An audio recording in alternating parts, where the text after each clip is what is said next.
What up, Wastelanders? Christopher here, Gaslands, NorCal. Thanks for joining me once again for another conversion video. This time, we're doing a 1986 Toyota van, and I'm going to make it a hovercraft. I've got some really cool engines from Angel of Combustion, some other ones from Sable Badger, a bunch of different pieces of armor. Already got a weapon that I've painted up before that I was playing around with. Color choice I'm going to be going with is Monument Hobbies, of course. They're Pro Acryl, warm yellow, and bright yellow green. Thinking about doing some striping and stuff. Going more of a like a Miyazaki or, you know, space hover kind of theme before I get it all grunged up and stuff. But that's what we're going to do this time. But first things first, we got to get this baby apart and get her into the stripper.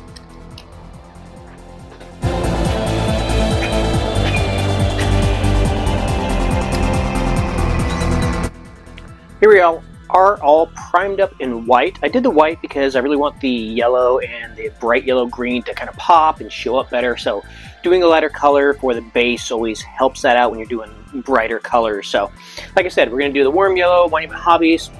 I like to thin it with a little bit of the AK acrylic thinner. It's always kind of a, you know, guessing game, trying to get it right. How many drops of the thinner to the Monument Hobbies acryls, Pro Acryl. So, you know, it usually works out. So let's get this thing painted up in yellow, and then I'm not going to tape it. I'm just going to go up from the bottom and just do like the lower portion of it in the bright yellow green. Give it more kind of a fade effect. So that should look pretty cool. But yeah, let's just get this thing all painted up in yellow first, and then we'll do the bright yellow green. Looking good?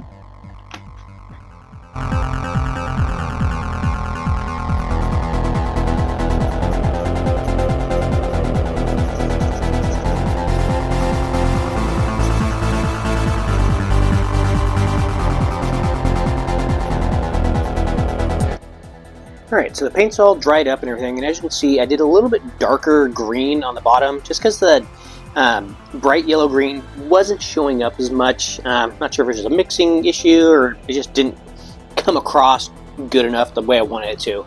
So before we get it all back together, we're going to do a little bit of the Agrax on there, just to bring out the all the fine detail stuff and everything, get a little more grungy.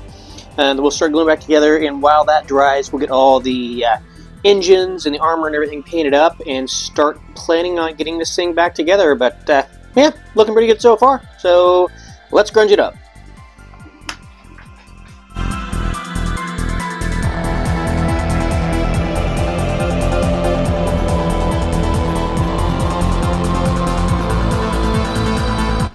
Alright, bits and pieces are all painted up and ready to go.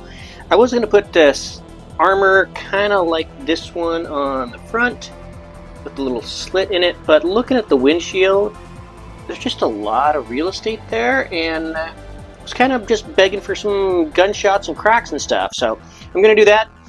Doing that with the handy dandy Dremel with just a really thin bit.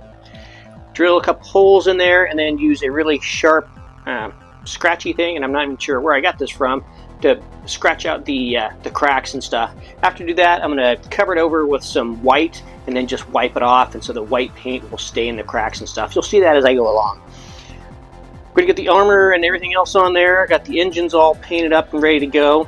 Just going to paint the hoses and stuff a little different color once I get them on there.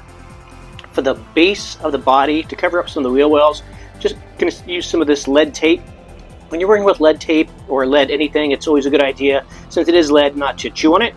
So it's just going to go on there and fold over to cover that up, and the other engines are just going to go on the front like so. Get it all mounted on these Sable Badger bases. You can move them around and stuff. One thing to note, when you're printing these off, it's best to print them flat and not like elevated with the bases and stuff on there, because these will tend to bend. So I've had to print through several of them to get them flat like that.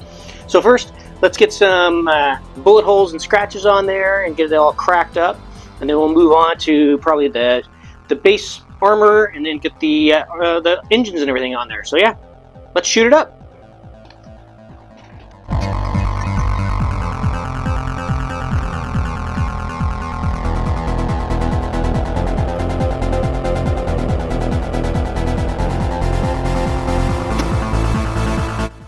Alright, so that's all done. Looking pretty cracked up and everything. For the lead tape, And why I really like using this is because it's so malleable and bendable, and you can put divots in it really easy. I just use a pencil without any of the lead in it, the mechanical pencil, and just make the little divot holes in there. Depending on what kind of effect you're going for, try to make the same number on each side.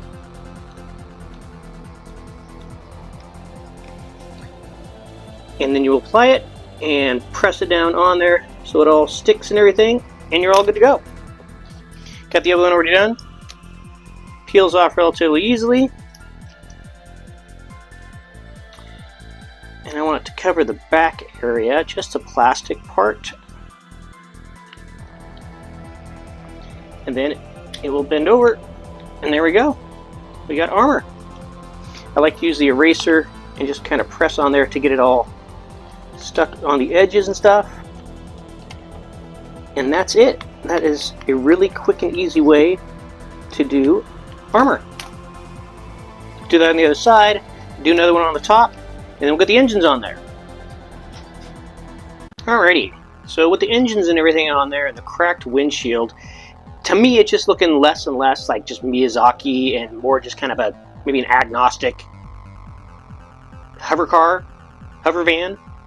So what I'm thinking is these engines, they look like they could be, you know, not adhered on there the best, so they probably need to be chained down. So that's what I'm thinking I'm going to do. These little patches right there, I'm going to get some chains, strap them down, get them going across, so when the engines take off, it'll fly off the vehicle, because it looks like it probably wasn't put on there the best or by the best mechanic. So first going to get the armor on there, which again doesn't look very Miyazaki, looks more just kind of generic. So get it on the windshield and on the back window, or not the windshield, the side window, and then we'll get the chains on there, and we'll see where we're at, and then we'll start doing some of the fine detail. Probably going to move away from a different kind of weapon as well, maybe do an undermounted machine gun or something. So yeah, let's get the armor on there and the chains on there, and we'll see where we're at.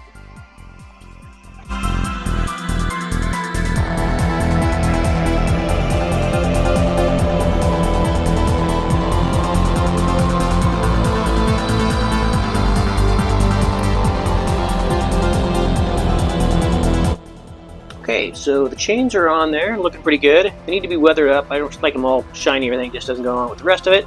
I'm also going to do some ag-racks on the armor area that just adds weathering, and that's another thing I like about the lead tape, is it takes ag-racks really, really well.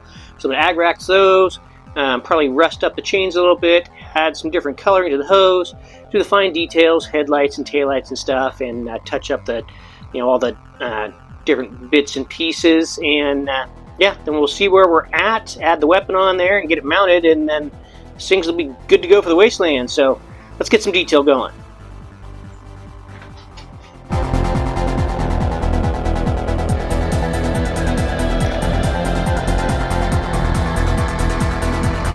Alright, and there we are.